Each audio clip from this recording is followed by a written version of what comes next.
Warning! This episode contains foul language and discussions about animal abuse and differently abled people.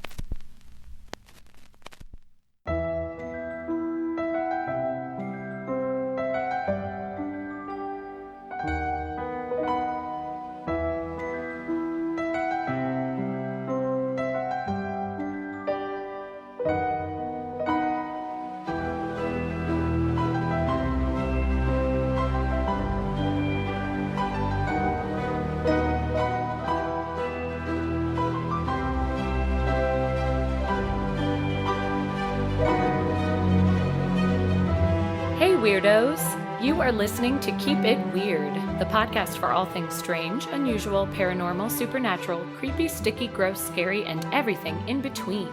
Each week we sit down with each other and we talk about something weird. And this week we are continuing on with our circus and freak show conversation as we jump into all the juicy details. We will look into the performers, the scandals, the tragedies, and more. So step right up and witness the amazing Keep It Weird co-hosts as they bring you the tea. My name is Lauren, and this is my co-host, Ashley. Hi, Weirdos. That was great. That was really great. Thank you very much. I was proud. I got really excited with the, old-timey step right up, get your chair. I thought it Get seemed peanuts. fun for the sideshow. No, yes, thank you. Thank you very much. Huge fan. Welcome to part 2, everybody. Welcome to part 2. I have a question. Does anyone actually like circus peanuts, the candy? Ooh, I don't anymore. I loved them when I was a kid, and I think I went too hard because now I don't like them. How do you feel? Hate them. I hate them. I don't like the way they look. I don't like the way they feel. I don't like the way they taste. Totally fair. Or get stuck in my teeth. None of my friends liked them. I always got them at the basketball games and events that our parents dragged us to when older siblings were playing basketball, and I got so much judgment from my best friends who were like, who eats those? Those are terrible. But I was into them until I think my teen years. They're weird. They are weird, and I don't know if they're actually digestible. I don't think they are. It feels like they're just sugary rubber. And they look scary. Yeah, I should have questioned them much more, but I was an idiot. So, I feel like there's a reason we haven't seen them in a decade. I know, right? The government quietly took them away and we're like, ooh, they were tucked let's away. Not, you know what? Until there's a Freedom of Information Act on this, let's just not even mention what this does to your body. Don't tell anybody. Just tuck them away. Act like nobody saw them. Don't bring it up. Yeah, you're right. Another circus movie we didn't talk about. Oh, God, what? Dumbo. Oh, Ashley, I can't talk about Dumbo. It's so upsetting. It's horrible. The whole time last week that you were talking about the trains, I was just imagining Dumbo and his mom on the train and the traveling circus, and I hated all of it. If anyone has ever been to Disneyland, we have a lot of times, and their fireworks show, I don't know if they do it anymore. They used to. You know how Tinkerbell comes out and she flies around as an actual person fucking flying around as Tinkerbell, and it's how do they do that? Right. Well, they also had Dumbo. Yes, it was so cute. And what was the song? What's the song? Baby of Mine. And I was just like, nope. No, excuse me, sir. I would like my money back. I have to go home. No, I'm that idiot running through the huge crowded main street saying I have to exit this park immediately because I'm bawling my eyes out and let me be free. I can't see to drive home because I got too many tears in them eyes. Me and Alex each have a song that we sing to Wilder before he goes to sleep, and mine is You Are My Sunshine, which now I'm like, you're so cliche and boring, but also it's a sweet song. But Alex sings Baby of Mine. Oh, God. I know. He didn't tell me that until way later. He had been singing it for months and then finally revealed it one day. And I was like, what? What? Wait. What? Yeah, it's very sweet and sad all at the same time. Yeah. Anyways. Anywho. Hey, everybody. Hi, guys. We're really bringing it down for an episode that is going to bring it down. I thought maybe we should start on an upswing, but I took that away pretty quick. With the Dumbo talk. Dumbo what chat. about Pinocchio? He doesn't go. Does he go to a circus or is it just like a carnival? Ooh, that's a good point. I didn't even think of Pinocchio. Actually, I should have mentioned it because in the movies that I was like specifically focused on last week, I was doing like freak shows, and I think that's kind of what he goes to. Yeah. Because he looks weird. So, like, of course. Oh, yeah, that's true. Ooh, I missed it with in a Pinocchio. Very long time. Me either. In our defense, we have not seen it since we were very little. I forgot about it till you just said that, but I think he goes to a freak show. Interesting. So Guillermo del Toro is making Pinocchio. It's animated film. It's going to be stop motion animation. Have you seen the cast on this fucking thing? I have not, but please tell me. Oh my God. Okay, so Ewan McGregor is playing Cricket. David Bradley's Geppetto. Cate Blanchett is in it. Oh my goodness. Tim Blake Nelson, who was recently in The Watchmen. He's also in Oh Brother, Where Art Thou? Oh, yes. Okay. Finn Wolfhard, who apparently is in everything now. He is. He's just the star of every show. You know he's going to go far. Ron Perlman. Oh, yes, he is. John Turturro. Okay. Also in Oh Brother, Where Art Thou? What is happening? Why is this the dream cast? Christoph Waltz. What? And Tilda Swinton. No. They got Tilda? They got Tilda. They got Tilda. She was free. I'm usually not super pumped about animated films, which is weird because every time I actually watch them, I'm like, why don't you enjoy I love animated films? I love this.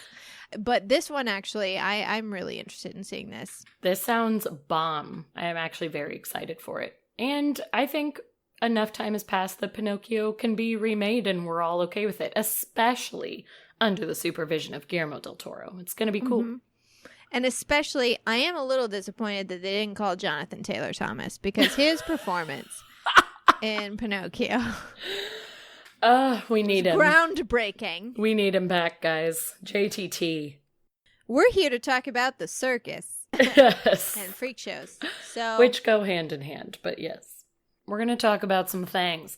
I am mostly focusing on the performers of the freak shows back in the day, what made it famous. A lot of them, movies and TV shows, were based off of their people. Like, some of you will probably have heard of them. Some of them you may not have, but we're going to go through a bunch, and I'm just going to tell you a little of their backstory. Some of them are upsetting, and some of them actually, like, did just fine, and there's happiness.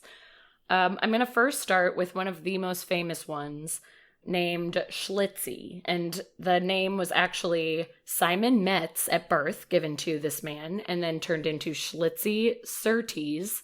I'm not exactly sure how, but Schlitzie was like the main nickname, just went by that. He was a famous pinhead sideshow performer, and this was mainly due to his role in the film Freaks in 1932, which we talked a lot about last week. And Schlitzie was a man, but his persona in the movie and also on stage and sideshows was always female. He would always wear dresses and come off as a female. And pinhead was the term, the not so nice term that should absolutely be taken away, but it was given to these type of people in the sideshow. Schlitzie was the most famous of the pinheads, but not the only one. There were many of these people. And the reason they were called pinheads was because their skulls were a lot smaller than the average person. These were people born with a condition known as microcephaly, which is a developmental disorder, causes the skull and brain to be undersized. And they're usually also people of short stature. Schlitzie specifically was only 4 feet tall. And oh, wow. I didn't know he was that short. He was so tiny. I didn't either. He was very small. Maybe 5 feet. Right. He was only 4 feet. His condition also left him severely mentally disabled, which made him unable to perform many basic tasks, and he could only say very short words or phrases. But he performed in sideshows for many years, again, as this female persona.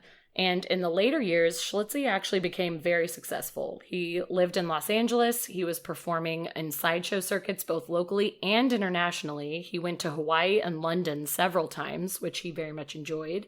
And his last major appearance was at the International Circus at the Los Angeles Sports Arena in 1968. And he was just always a notable attraction from performing on the streets of Hollywood, with his caretakers always near, because he had a couple of family members that really looked after him, and occasionally doctors would also look after him. They would always be near, and they would, sell his carnival souvenir pictures everywhere, and he would do, autograph signings wherever he went. Like, he was super popular. His final days were spent in Santa Monica. He also really loved going to MacArthur Park and Alvarado Street, just giving LA shout outs right now since we both live here.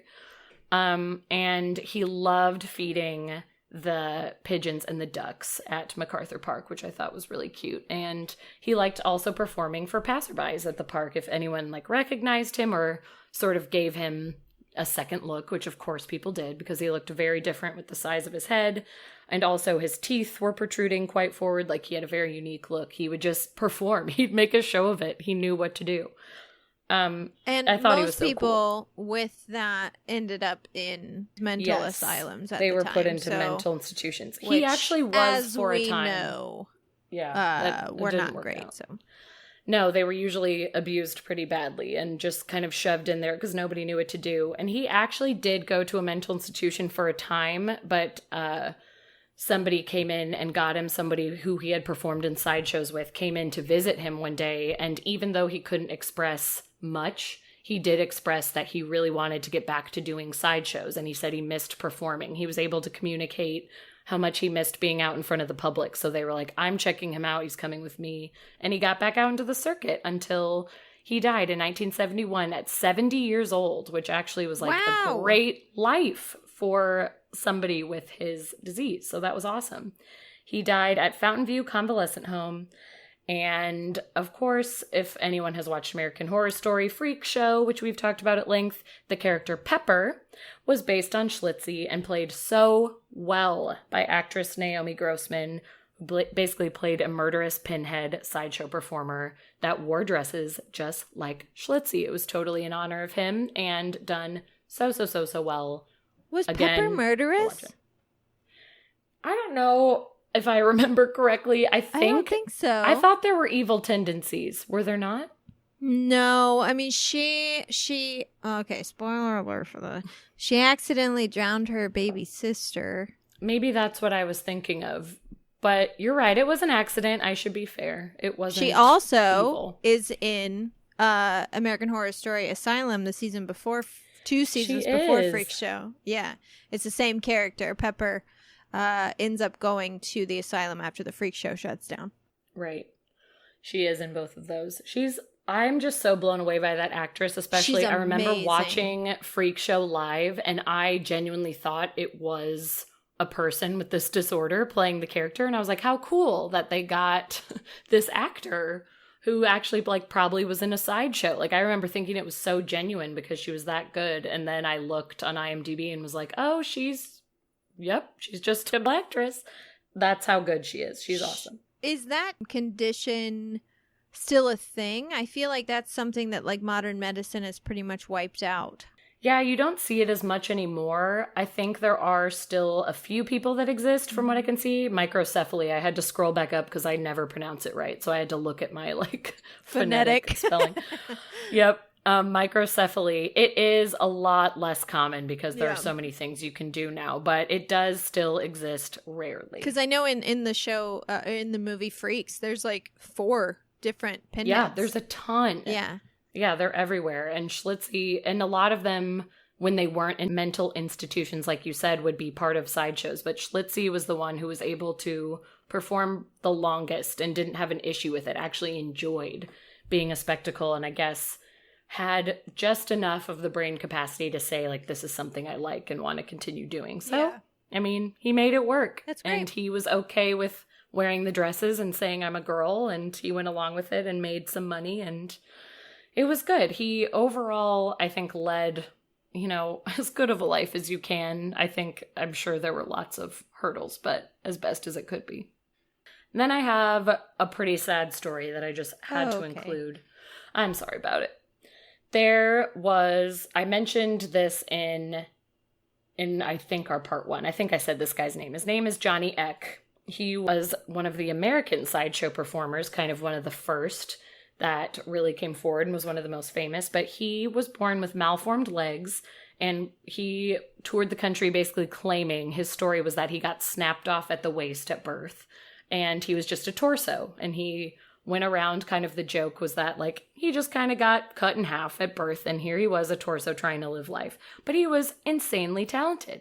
He was a skilled painter, a carpenter. He was a preacher in his youth. Whoa. Like, he was a motivational speaker. He also played piano in an orchestra later in life. And he had a twin, a man with his legs, his twin named Robert. And they actually started touring the country together just to kind of be like, hey, we're brothers. Look how different we are. And we're going to do tricks. And they toured, made a lot of money, and he developed a reputation being the most remarkable man alive. And he also was in the 1932 film Freaks. They're all here. That's him? Yeah. Okay. Johnny Eck. He's the man who's a torso in that movie. And walks in on his hands. And he does. And he's amazing. And his arms are so strong. yeah, that's the thing. It's like, I know that there's like another element. Like their arms are just like very, very strong.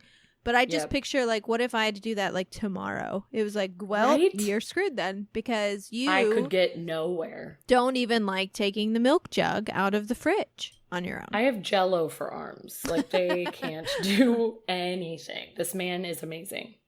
When the film was released on VHS in the 80s, fans were able to track down the Eck twins, Johnny and Robert, to their home. They were able to find them when their fame started rising.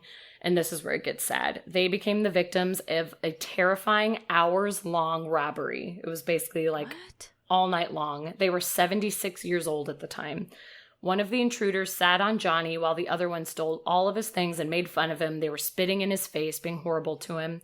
And the ordeal traumatized these men. Luckily, they weren't overly hurt, like no stab wounds, gunshots, any of that. I mean, they were definitely like beaten a little bit, scared out of their minds, had all of their things stolen. It was still a huge trauma, but it forced the brothers into seclusion, with Johnny telling all of his friends, if I want to see freaks, all I have to do is look out the window. Basically summarizing that they just wanted to stay inside until they died, and they would just watch the world go by because they were looking at everybody else as just these evil freaks on the street that could hurt them at any time. So they stayed in their house. They never went anywhere. And Johnny Eck died in 1991 at age 79, and Robert, his twin, died 4 years later.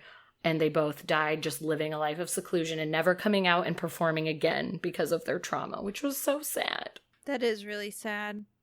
I hate it because they were so happy and they loved the tour life. And I think Johnny was so happy that he found like something he could do. I mean, he had so many talents, but he found that he was able to still travel the world. And then, some idiots ruined it for him. But I wonder who they are. Did they catch these people? I don't think so. I didn't see anything. I can do a little more research and see and do an update if I find anything, but I didn't see any names. It was just like they went through hours long of this, and we don't know.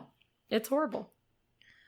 My story's really dark. Do you have do you have like a light one to transition into another fucking depressing story? No, let me scroll for a second. I can probably say something a little bit nicer.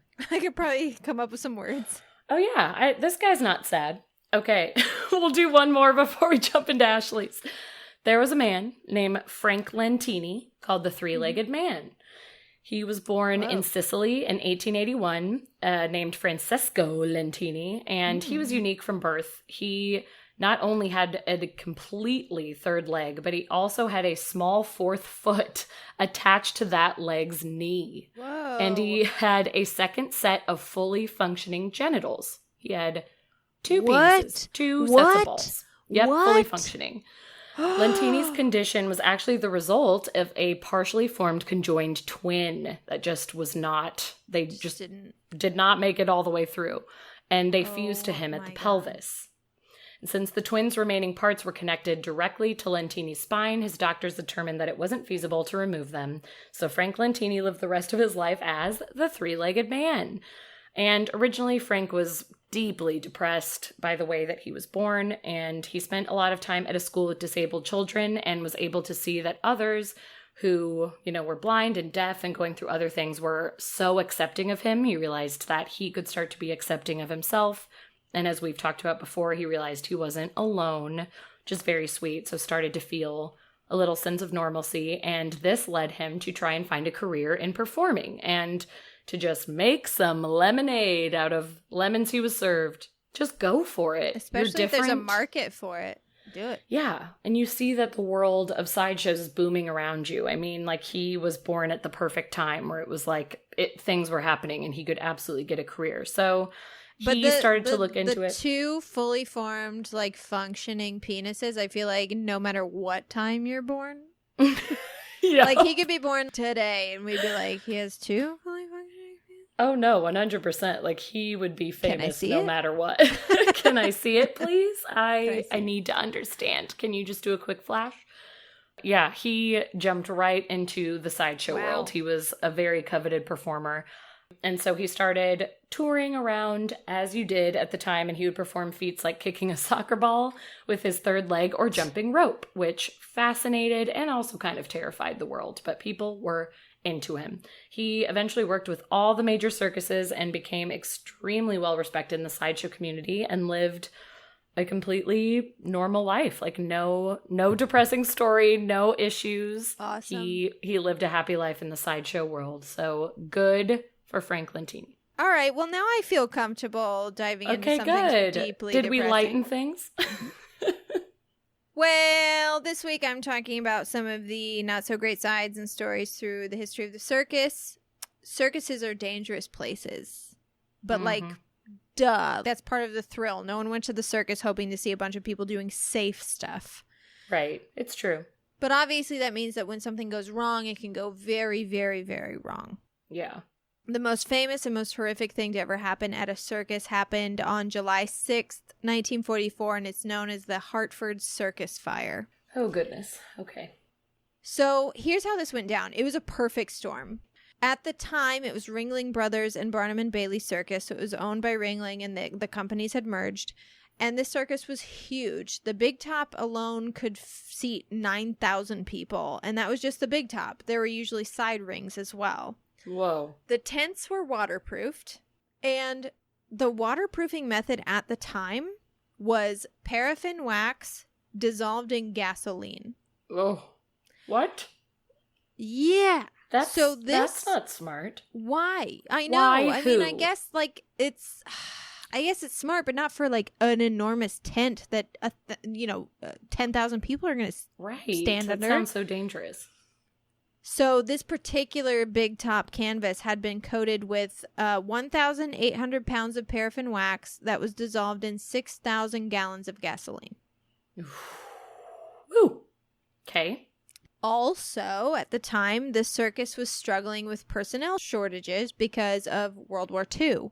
So a lot of people that they would be able to find, town to town to come work on the circus were off fighting the Nazis. So delays and machinery malfunctions were happening more and more often, which made the circus a more dangerous place to be in general. Right. Circuses at the time had become a well-oiled machine, so they really didn't know how to deal with the sudden onslaught of problems and, like, no time to fix them because circuses were super popular still. So on July 5th, 1944, the trains were so late that one of the two shows scheduled for that day had been canceled.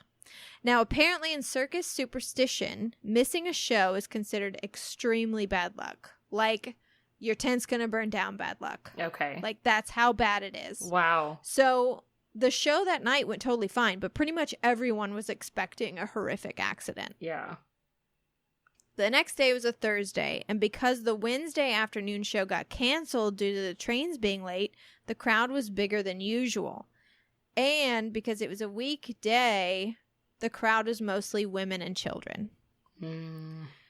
The size of the audience has never been established for sure. They don't know an exact number, but the estimate is a little over 7,000 people were there. Okay. So, a small fire began on a side wall of the tent while the great Wallindas were performing. Side note, the Wallindas have a billion tragedies of their own. I'm going to get to those later. Anyway, the band leader, his name was Merle Evans, was the one who first saw the flames, and he immediately directed the band to play The Stars and Stripes Forever. which was basically the distress call to all circus personnel. Like, when that song is played, like, holy shit, wrong. Something's bad. We have to get these people out of here. Okay. So the ringmaster, whose name was Fred Bradna, he told the audience not to panic, to leave in an orderly fashion. But the problem was, right as he was saying that, the power failed. What? And no one could hear him. Seriously, like, how the fuck could so many things go wrong? It was such a cursed moment. So he and the ushers tried to maintain some order as the panicked crowd started to run out of the big top, and obviously they failed. Like, these people don't know what's going on. Right.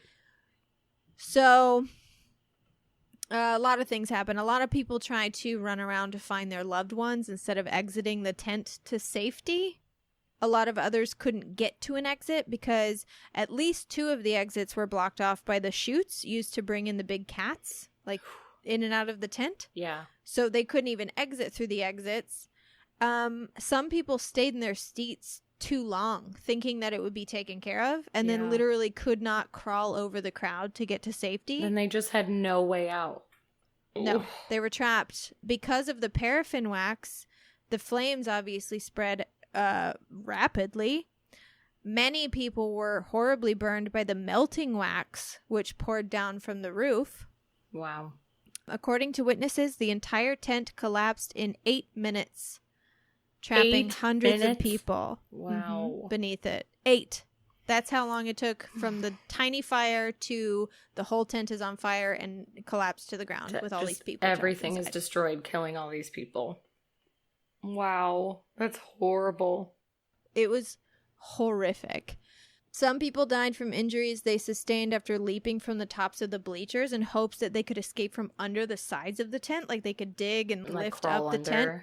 Man. But apparently that method actually ended up killing more people than it saved. Whoa. Because the tents are down. Like, those guys know what they're doing. Under there. You can't get under there, so it would just cause a bunch of people, like, getting stuck. Man. Other people died from being trampled. Some died from asphyxiation, from getting stuck under piles of people who fell over each other. Wow. And obviously, some people burned to death. The event became known as the Day the Clowns Cried because of a picture of professional sad hobo clown Emmett Kelly holding a water bucket was in all the newspapers. That's so depressing. No one knows what started the fire to this day. A lot of people assume it was an irresponsibly flicked cigarette, although the only people in that area would have been circus people, and they knew how dangerous that could be. Yeah. So they would know better. I feel like they would know better. Of course, there was obviously people in the circus who, drank a lot. Maybe they weren't paying attention. Like, it could happen. Yeah, accidents can happen for sure. Yeah, but it's also believed that it could have been arson. Someone purposefully started the fire. Ooh, somebody wanted revenge. Somebody was mad. Maybe their act had to get cut. Like, you could just go on and on of all the theories. Someone did confess to starting the fire years later. He was a serial arsonist who claimed that he had a nightmare in which an American Indian riding on a flaming horse told him to set fires. Well, wow. Well, he didn't do it. He ended up going to jail for 40 years because of other fires he started, but later denied setting the fire. And this was after authorities found evidence. He wasn't even in Connecticut the day of the fire. So he didn't do it. It was I was more saying wow to his reasoning behind it. I know. But yes, I'm very happy that he was just a bullshitter. That is that's ridiculous. kind of crazy to think about. You think today about people saying, like, I heard voices in my head telling me to kill people or rape women or whatever. You hear that all the time. And a lot of times they say, like, it was a demon or it was the devil. So to, like, have a vision of a Native American, I don't know if that's a time thing. I don't know if that's because of the era. Right. Could have been. But I found that to be very interesting. And he stuck by that story, like, throughout his life. Like, he died in, like, 1990 something and did an interview, obviously, because of this major fire that he had confessed to. Yeah. And he stuck to it. He was like, yeah, I had these visions. And he probably had some sort of, I don't know, mental disorder. I don't know if it was ever diagnosed. I'm sure. But So the official Oh, death boy. toll was only 168. Okay. Although historians believe it was actually much higher than that. Some of the smaller remains were never be able to be matched with victims. Okay. A lot Makes of sense. free tickets were handed out that day, so there was no receipt or proof of purchase or actual number. Like, they didn't do clickers. They weren't like, click, click, click, this is how many people are on the grounds today. There was no, like, actual count of how many people were in there. Oh, oof. And not to mention the amount of, like, rubes and drifters who would never be reported missing by family who worked for the circus. Good point. But 168 was the official death toll. More than 700 others were injured. So That's so many people. yeah. This is an interesting factoid I didn't know. Charles Nelson Riley was there. Wow, He what? was a 13-year-old boy. He got out, obviously. He got And out. he escaped. Yeah. What a guy. That is definitely a person that would be like, oh, you escaped a circus fire? Yeah, that checks out. Yeah, that I can see that. We're gonna accept that answer. Yep, that answer. Yep, it's accepted. It's So real. before we move Ow. on, I am going to break up the bad stuff with a fun list of other circus superstitions. Yay, tell us something fun. Just a couple. I already went over the, like, if you miss a show, it's horrific bad luck. Mm-hmm. Another one, whistling under the big top or in the dressing room is unlucky. Oh. Now, No whistling, okay. No whistling. And whistling is also bad luck in theater. I didn't know. I mean, I can't whistle, so I guess it never really applied to me. But No, I can't whistle well, so I never did it. I can but whistle with my teeth. Yes, you can. And you are such a champ at the tooth whistle. Wait, let me see if I can show you how bad my whistle is. Okay. I have to wet my lips a little. That's not bad. Oh, there it went. See, I wet my lips and I get like 2 good ones and then it goes to air. Let me see if I can whistle without my teeth. Nope. Oh, that was loud. Here we go. Yeah, but I get like 1 and then it ends. Ashley, you're literally whistling right now. I did okay for like 2. Yeah, we're the same. I'm like, oh, I can make a really fun sound for a second. Yeah, but then you hear those people, like, oh, my grandpa was the champ of it. I feel like it's always Yeah, who old can men just, like- who are just so great. And they it's- can whistle full songs the and do, like, art of harmony with whistling their has friends. been lost on younger generations for Yeah, sure. us fools. I can't. Okay, whistling. Bad luck. Got Bad it. luck. And this comes from the fact that many of the early technical aspects of rigging a theater were adapted from sailing ships. You see a lot of the pulleys and stuff like that. Ah. And because of that, many of the stagehands back then were sailors. They were ex-sailors. Okay. And before there were, like walkie-talkies and headsets, whistling was used to cue the lowering and raising of the scenery and the props. So, if Oh. someone was whistling backstage, it could be mistaken for a cue. And So it was like, do not do that. Don't mess it up. fucking whistle. Like, you could either mess up the show, or you could, like, someone could get smushed by a set piece if you, like, lowered something at the wrong time. Could cause a death. So you absolutely could not whistle backstage, and that kind of transferred over into, like, it's bad luck to whistle. Yeah, I get that. Another one, and this one seems like hard to avoid, but if a bird gets trapped under the canvas, someone will die. Oh. But you can't help what a bird does. I know, they are lawless. Ugh, birds. This is actually adapted from the ancient Greek, a bird in the house superstition, because birds back then were actually departed souls that have come back to guide those soon to die. So if a bird is in your house, someone in your house is going to die. Yep. But really, birds are just fucking idiots. Birds are crazy. And You if don't a belong door is in open here. for long enough, they're going to probably Get fly out. in and think it's where they live now. Oh, goodness. And then my favorite circus superstition.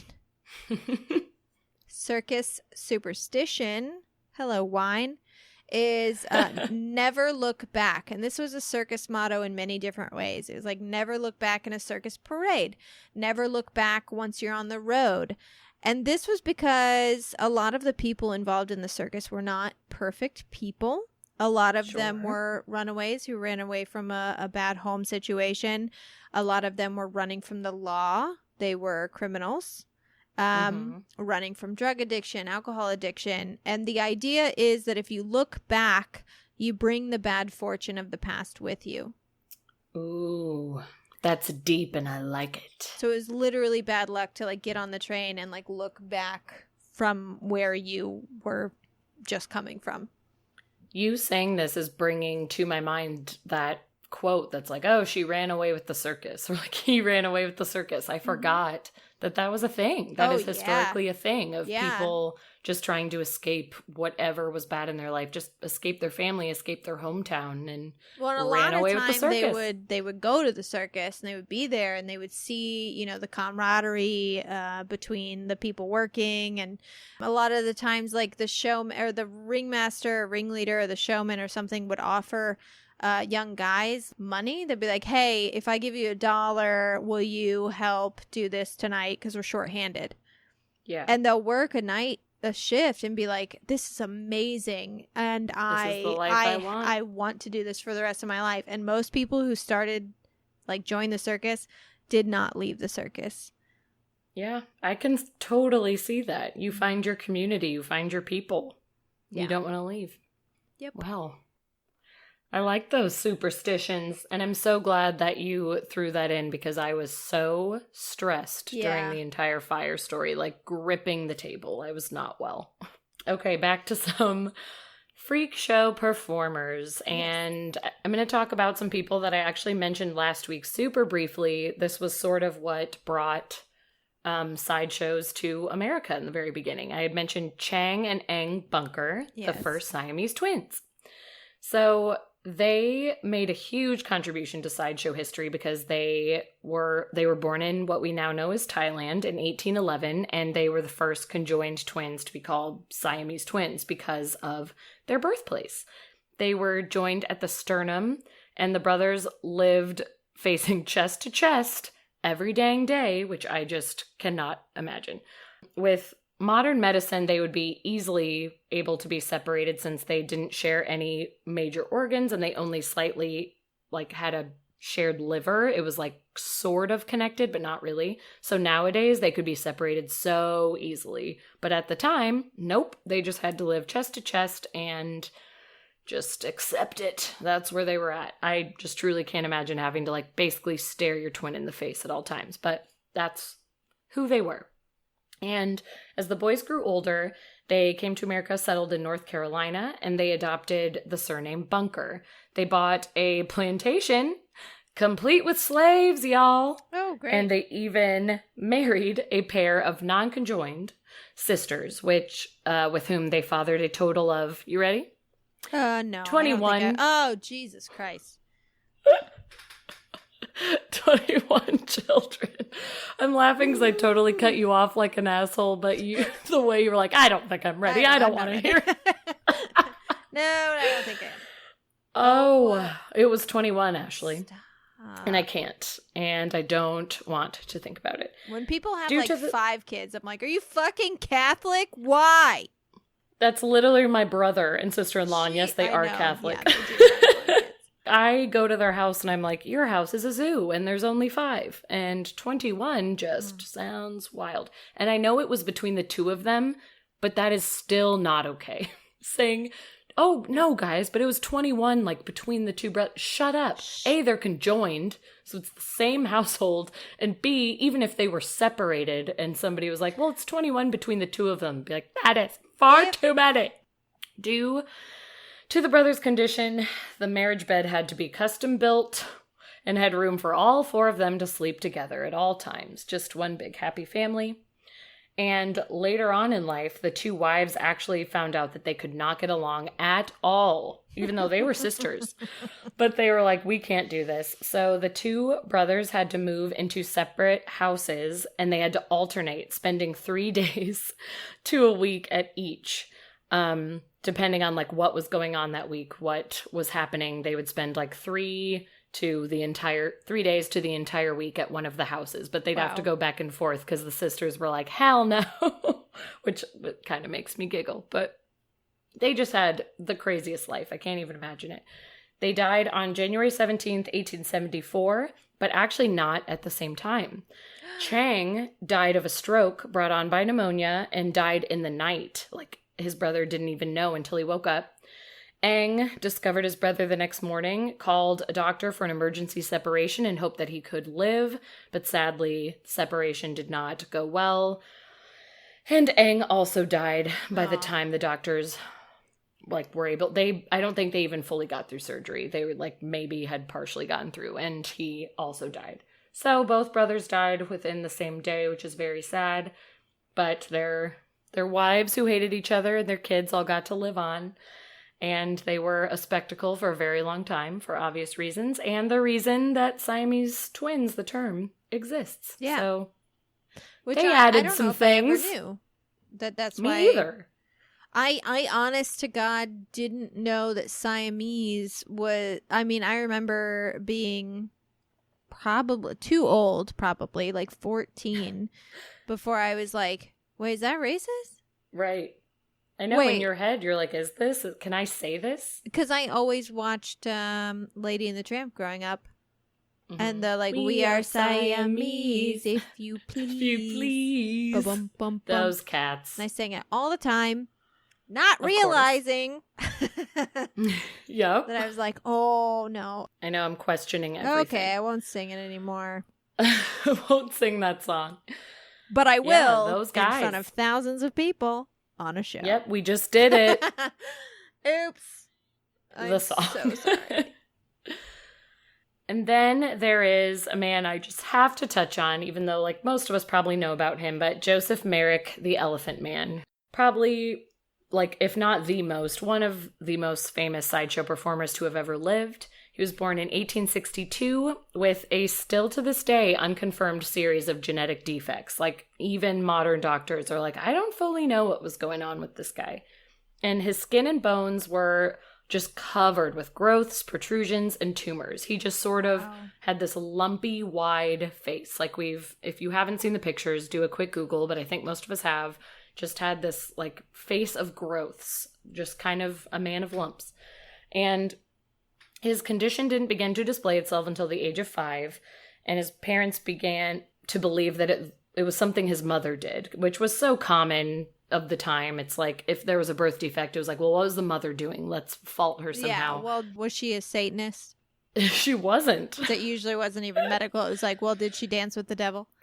Totally. Did she dance with the devil? It's definitely the reason. Did she pray at night? Which you're correct.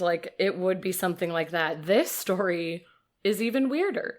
They thought it was because the mother was traumatized by being frightened by an elephant at a time in her life while she was pregnant. Wow.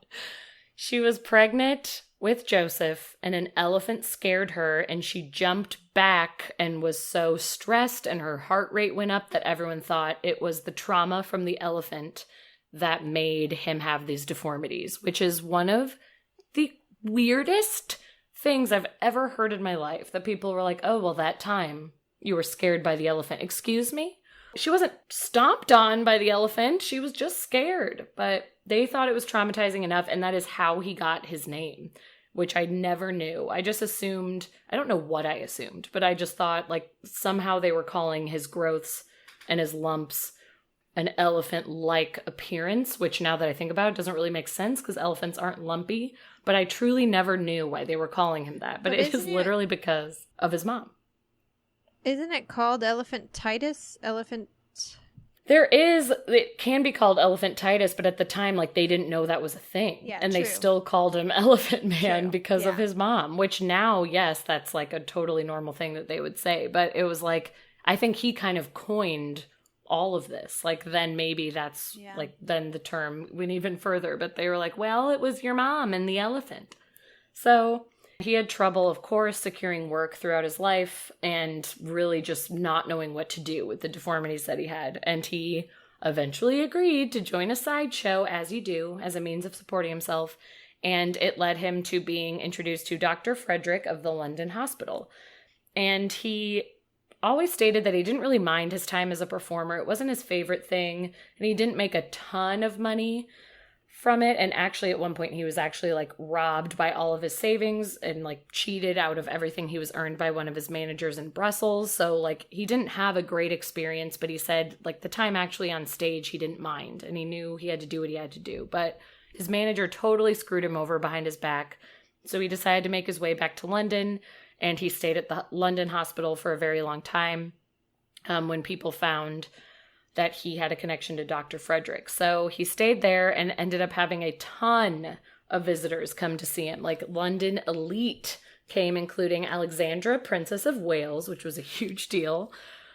People just wanted to see this guy. They were like, oh, he left the sideshow. We can't go see him on the stage anymore, but I still want to see what he's all about. So he was visited constantly at the hospital and still was a spectacle without actually being on stage. He died April 11th, 1890 of asphyxiation in his sleep. Dr. Frederick, who had befriended Joseph Merrick in the years that he had met him, believed that the cause of death was because he tried to lay his head down when he slept. He usually was supposed to sleep upright because of everything going on. Like it was the way he had to sleep if he wanted to be safe. But he decided to lay his head down, which dislocated his neck and suffocated him, is what the doctor said at the end of his life. And that is how the movie that I told you I cried at ends. Like the whole movie, it's a total exaggeration of this guy's actual life. Like it shows him like in a romantic relationship with a woman, which he did have relations with women, but it like just goes on this story of like this one woman who loved him and always came to see him at the sideshow.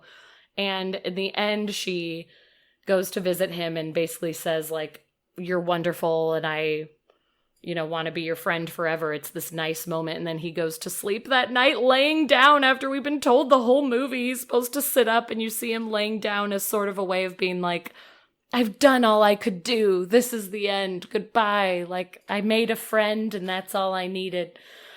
It's horrible. I hate it. Anyway, it's so sad. It is really sad.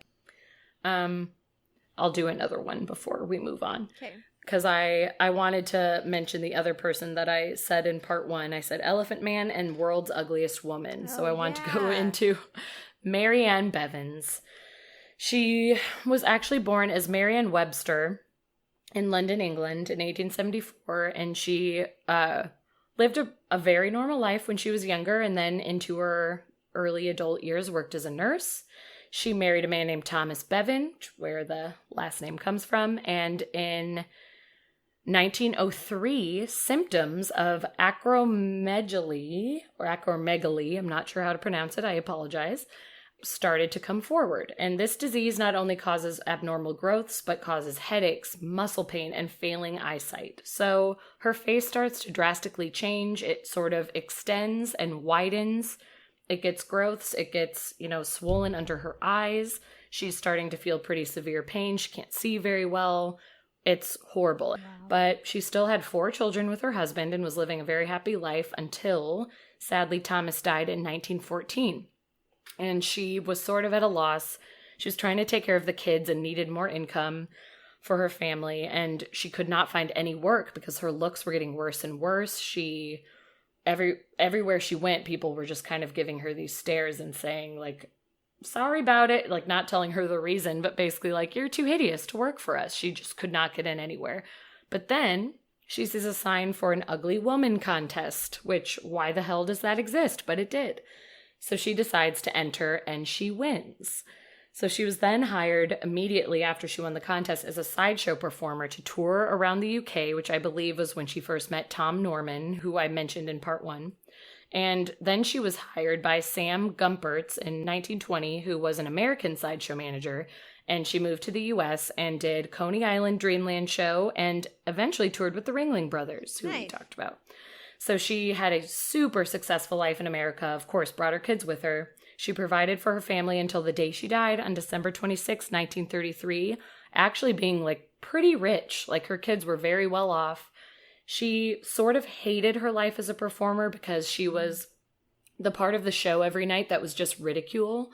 Like there would be the talent portion of the night and then there would be, the people who like, were really short or really tall or the bearded lady, and they would just say, like, come look at this crazy thing. So she was basically getting laughed at every single night that she went on stage. She didn't enjoy it, but she also was looking at her 4 children who she adored more than anything and said, I'm going to keep doing it. It's good money. It's responsible. So till the day she died, 1933, it was believed she died sort of natural causes due to her disease.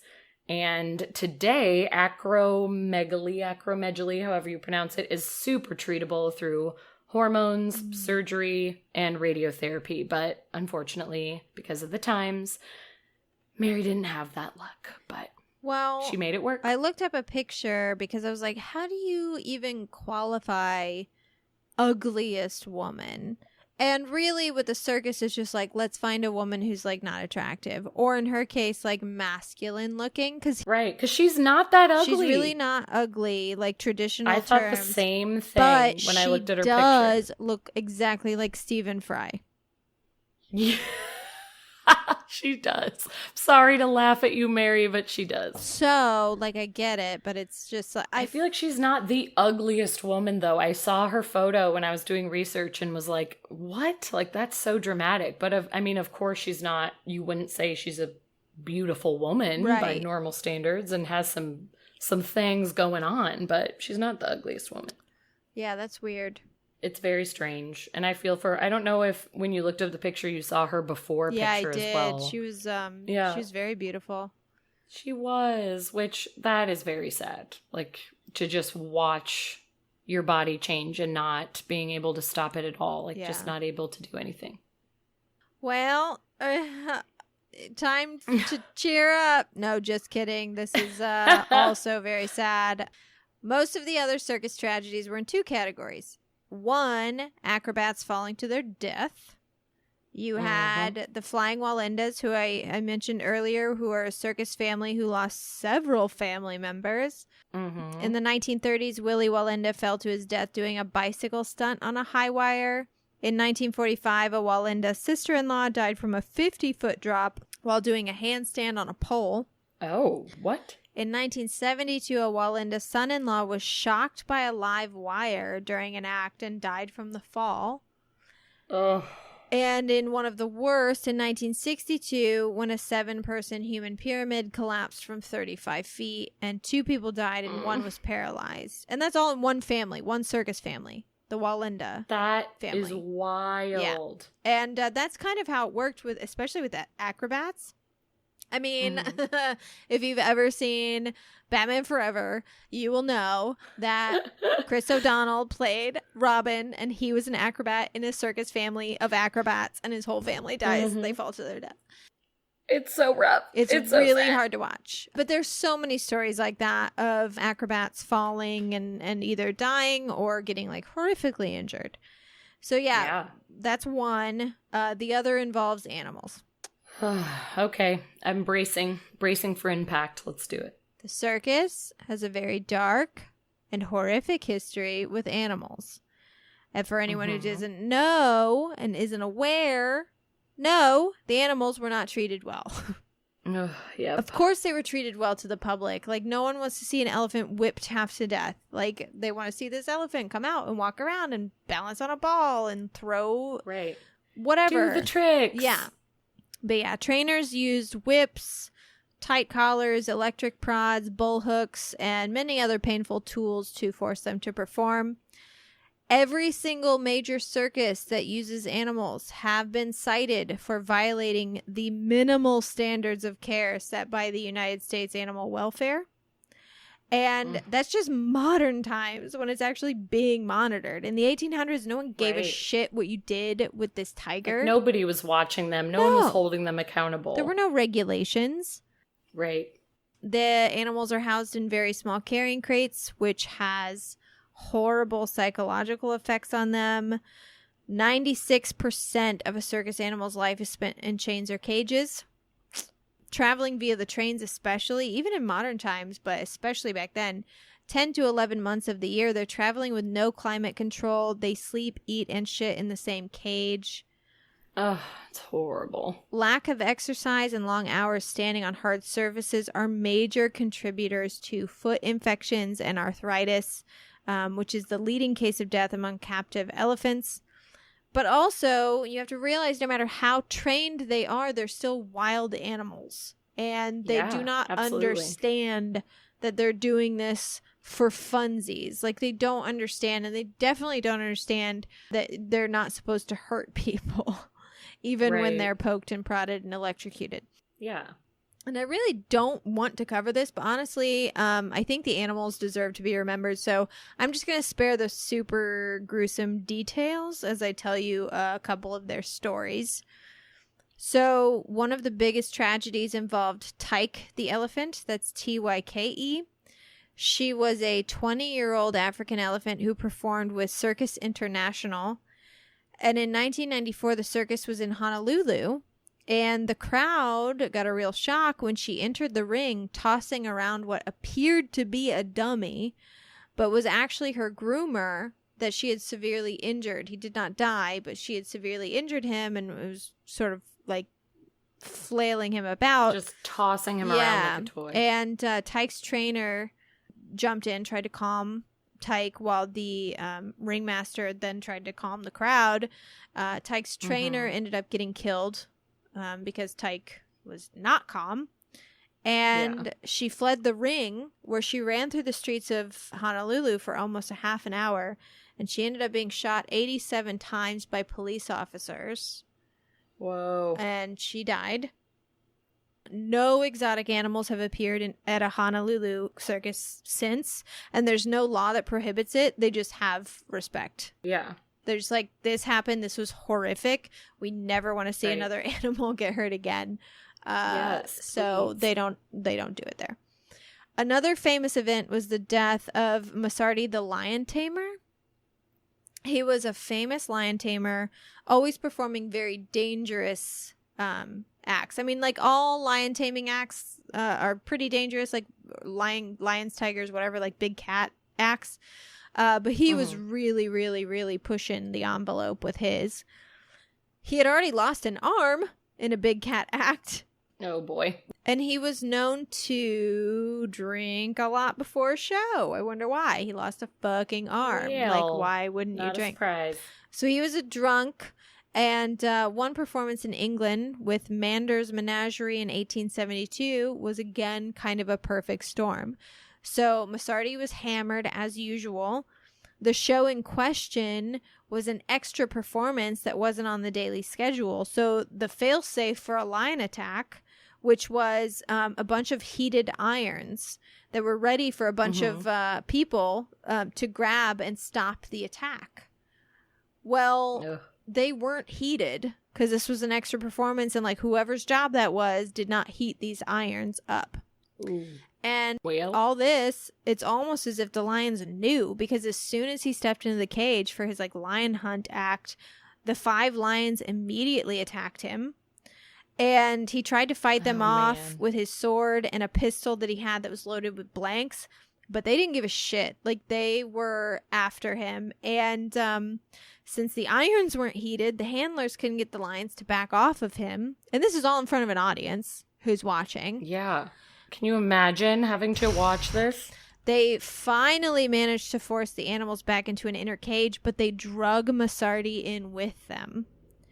And he was alive and mauled by 5 lions for almost a half an hour before they were able to get him out of there. And he obviously died on the way to the hospital. A half an hour? Almost half. It was like 24 and a half minutes of being basically eaten alive by lions. Right. Yeah. My God. Yeah, and he was alive enough to like talk. When they finally got him out and got him on a gurney and were taking him, he said, "I'm a goner." He was like, I'm not going to live through this. Wow. So before I wrap up this super depressing stuff that I'm really sorry about, I wanted to leave you with some circus lingo, and I actually wanted you to guess what some of these are. All right, let's do it. I'm going to give you the term. I just want to hear your guess as to what it is, and I'll tell you what it is. We've already done pickled punks in the last episode. Yeah, we did that on accident last week. Okay, what is a crier? A crier? Mm-hmm. Someone that has to let the... I already know I'm wrong, but let me get it out. Someone who has to let the stagehands know that a performer is about to be exiting the tent and they need to let them out because they're crying. And they're like, hey, I'm the crier, let them out. No, what is it? Just tell me. No, but okay. They were sideshow talkers. So they would walk the parade route ahead of the march. And not only would they like warn the townies, you know, to like hold on to your horses, like literally hold on to the reins of your horses Hey, because elephants are coming down the street, or they would tell people to, hey, follow the parade to the showgrounds. We're going to the circus. Follow us. They were called criers. Ah, so it was a person warning in my defense, but I was so far off in every other aspect. Do you know what an ace note is? An ace note? Mm-hmm. Like ACE, ace note. Yeah. An ace note. Give me a second. An ace note. It's the moment you say the show's gone on too long and we have to wrap it up and bring the elephants in. I don't know. Okay. No, it's a $1 bill. Oh, okay. Cool. Yep. Yeah. I knew it. That was my next guess. Were dollars, and ace is 1 or 11, depending on what game you're playing. I forget that notes used to be a term for money. That was a thing. Do you know what a kip is? Kip? I'll use it in a sentence. I'm heading to my kip. Your dressing room tent. Your kip was a sleeping place, which could be a bed or literally like a blanket on the ground. Oh, man. Yeah. Like you could just sleep outside. Yeah, a lot of people did. I mean, the only place that you really shouldn't sleep was under the big top because of several reasons. One, if anyone came to fuck with the circus, like someone who was like, let's go fuck with the, you know, freaks in the freak show or whatever, they're going to head straight for the big top. And you don't want to be caught in there with like no escape as people come to fuck with you. So that was like kind of a big no-no, but it also ended up morphing into like a superstition. Like, don't sleep under the big top. Yeah. But yeah, kips were literally like, you know. Just anything going to my could kip. sleep on. Yeah. Yep. Do you know what a joey was? A baby kangaroo. Aww. My Joey guessed the same thing. Joeys were actually what clowns were called before they were called clowns. Why is such a cute name given to clowns? Well, I guess there was a really famous European clown called Joe Grimaldi. So, all right, Joe. Yeah, in the old days, clowns were called Joeys not by like laymen, not by like people coming to watch the show, but inside the circus. The circus, a circus called term. them Joeys. Yeah. Okay. I have 2 more. I'm sure I'll know them. One is a John Robinson, and I'm gonna use it in a sentence. Okay. Okay. Tonight we gotta do a John Robinson. We gotta get up in the morning.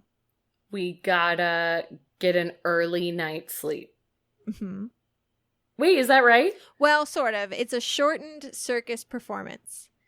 Okay, so like calling it quits early so you can go to bed early. And like basically they would call it towards the beginning of the show, be like, hey, listen, we're doing a fucking John Robinson because rarely these are given because circus people are dedicated as fuck. But if they had to shorten a performance due to a big storm coming through or a really long haul to like whatever town they had to be in the next day, they would call for a John Robinson to be like, we're doing the short version because we got to wrap it up.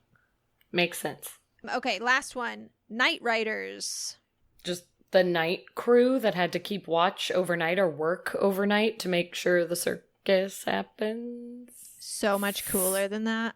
Oh, gosh. Well, good. I'm glad because my answer sucks. Tell me. The night riders, these guys would go out at night and they would go to the town that they're heading to next or the town they just arrived to, like whichever, and they would tear down or cover up the advertisements for another show playing on the show's route. Oh, dang. So badass. Say the ballet was in town, they would literally go in town and rip down or cover up every single poster for the ballet with a poster for the circus. So it'd be like, everyone's coming to the circus. We're the only show in town, we baby. sabotaged it. Yeah. That is so cool. I love that job. Yeah, I was a big fan. Anyways, that was all, and that's a lot less dark than all the death. I know, we needed that happiness. I had a couple more people I was going to mention, but honestly, I feel like it'll be a good place to end it on this one last lady that I want to talk about.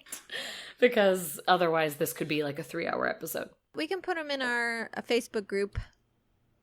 The pictures? We'll add a post with pictures and descriptions of these people. Yes, I love it. Like, the ones we talked about if people just want to see photos, but we can add the additional ones too. But I want to end on a positive note since we have said some sad things tonight. But there was a woman named Annie Jones who was the most famous and most successful and also started the youngest of the bearded ladies in freak show history. I love bearded ladies. Right? Mm-hmm. There have been so many bearded ladies. Like, it is no surprise that it is basically the most popular sideshow job of a woman as far as, pop culture goes. We have been shown over and over that when you're going to have a freak show or a circus or anything in a movie, there's probably going to be a bearded lady. That's what we assume. And yeah, we think of that when we think of oddities and any of that. But Annie Jones is remembered the most. She started touring with our good pal P.T. Barnum when she was only 9 months old. Whoa. She quickly became one of Barnum's most prized acts, and she had even grown a full mustache by the time she was 5 years old. Wow. And it's believed that she probably had hirsutism. I never know how to say it, but it's that like excessive hair growth disease that still to this day a lot of people have, and it's excessive body hair in areas that would normally not be so hairy. And it's especially noticeable in women because they will have beards and lots of facial hair and chest hair. And it's like when you're not expecting it, it grows. So she most likely had this, but no one is sure. Again, because of the time, nobody had diagnosed it. And they were just like, yep, she has hair. She was simply referred to as the bearded girl when she was tiny, as she was touring around with everybody. She eventually was called the bearded lady or the bearded woman. She got older, but it was bearded girl or monkey girl when she was young, which, like, shut up with that monkey girl stuff. That sucks. Also, when she was little, an incident occurred which nobody knows if it was one of Barnum's publicity stunts or not, but a New York man kidnapped Jones when she was just a young child, and Barnum and the police found her much later exhibited in a church fair. And they confronted the man who was, like, showing her off. Like, he was trying to have her as his own act at a church fair. And he said, this is my daughter. Like, she's my kid. You can't take her away from me. But they decided to look into it because they were like, this is a lie. This isn't real. And the judge had Jones separated from everybody else when this was brought to court. They had everybody testify of what they thought was true, both the real parents, Barnum, and this random church dude. And then when Jones was finally brought into the courtroom, they said, run to your parents. And she ran to her actual parents. Of course, she was so excited to see them and had been separated from them. The judge immediately said, case closed. This guy's an asshole. And he was arrested. But still nobody knows if this was real or staged. Most believe it was probably staged through Barnum because he was the king of publicity stunts and doing anything to make a spectacle and make money, as we have discussed. Anything to get someone to show up at the circus. Yes. Buy a ticket. And they knew this would be drama, to be like, what? The bearded little girl was stolen and she was exhibited at another fair? Like, it was a huge splashy story. So it very well could have been him. I want to give him the benefit of the doubt and say maybe this guy was actually just an asshole and took her, but we'll never know. Then later on in life, Jones was one of the most popular bearded women in the business, and she used her fame for good.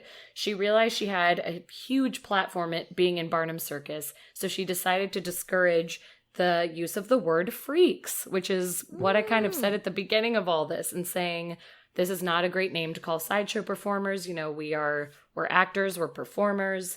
We're working, we shouldn't be called freaks. So she was fighting and fighting to get this term out of the world, which I love. I'm like, get it, girl, you were fighting, you were, so progressive for your time, like nobody was ready for you. I'm obsessed with her. She also, despite having a full-grown beard and chest hair, lady was killing it in all sorts of ways. She married a man named Richard Elliot in 1881. They had a very happy marriage, but sadly, she got back in contact with her childhood sweetheart. So not sadly, really just sad for Richard Elliot, but awesome for her. She reconnected with her childhood sweetheart, got divorced, and married him. His name was William Donovan.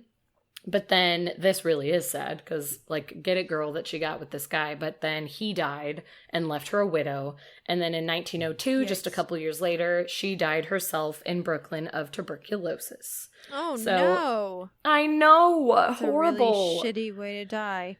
A horrible way to go out. So the end of her life ended up being so sad between her husband dying and her getting tuberculosis. But for so long, she was killing the game. She was, you know, paving the way for future performers, saying basically like, we deserve more. We should be called more. We should be respected more. Like, she was awesome. She had such confidence that you wouldn't have expected from her. I thought that would be a great way to go out, is to talk about the best bearded lady out there, Annie Jones.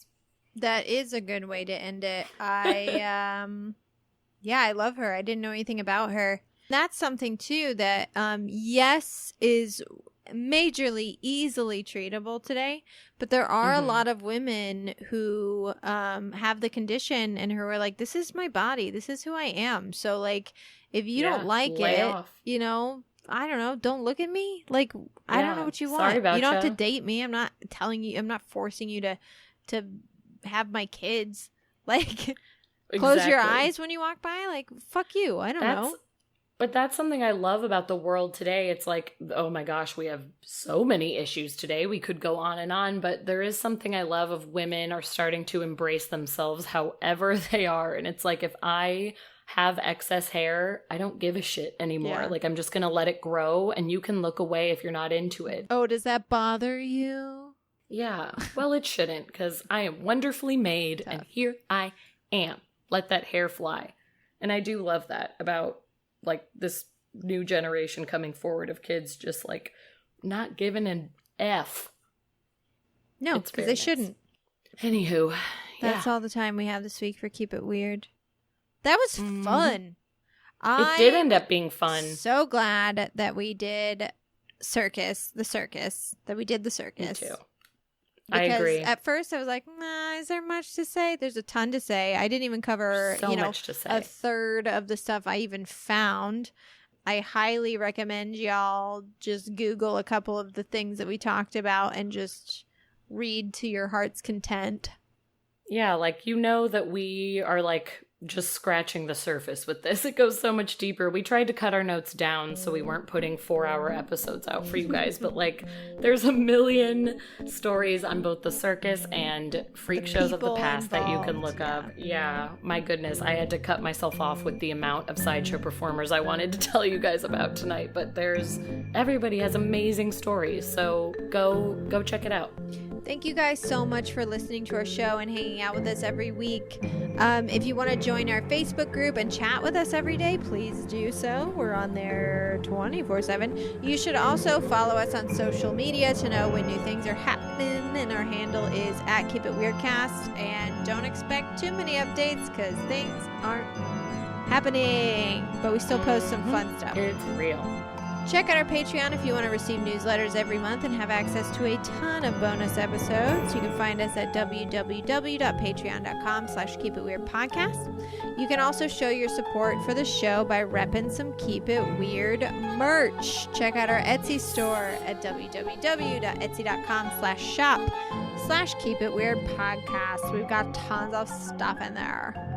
All kinds of cool stuff. Check it. And tags and headaches. Okay, guys, take care of yourselves. Take care of each other. Be patient and kind, especially with yourself. Be good to one another. You never know what someone is going through. Try to be patient and understanding. And even if they're not going through anything, be nice to them anyway. Truth. It's just a good thing to be kind. Just a good reminder. And keep on keeping it weird. Keep it weird.